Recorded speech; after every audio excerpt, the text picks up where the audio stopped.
Because we laughing and we go home. See, we might think that it's funny. But when we go home with it, guess what? We be doing the same thing. We get to sit back and we remember exactly what they did and how they did it. Guess what? Because they done injected that mockful, scornful spirit in our hearts. Amen. So we have to be careful who we sit amongst.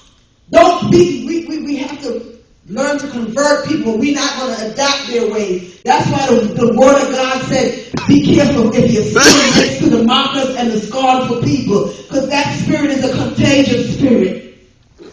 Suddenly, you start imitating it. Because I see my son imitate it. We all do it. And we sit down and we do that shaking thing, and we think it's funny. But you know what? It's a spirit that has been injected in us that we all are following.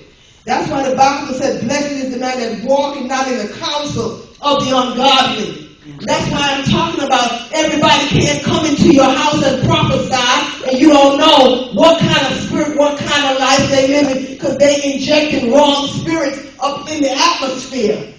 You understand what I'm saying? We just can't let everybody come in and do what they want to do and live whatever kind of life. But you can't give me counsel.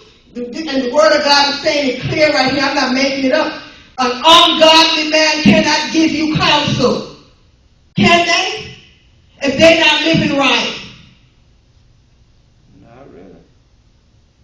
Because they really are scorner and they're a mocker. Because if you want to give counsel, you have to live right. You got to follow what the word of God is saying before you can tell somebody. It's like you saying, do as I say, but don't do as I do. But no, but the word of God says, do as I say and do as I do. If you're living right, then you can tell somebody else how to live right. But if you cut the hell open, how you going to tell somebody to pull their pants up and you out in the street smoking crack and all of that? You need to get your life right. That's why you can't accept counsel from an ungodly, because eventually they're going to lead you down the wrong path.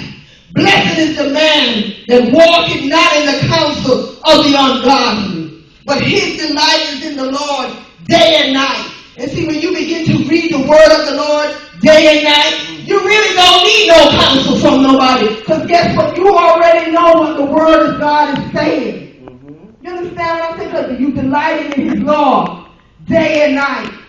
You begin to pick up this word and you start reading the word of God, you're going to get revelation, you're going to get counsel, you're going to get knowledge for your own self.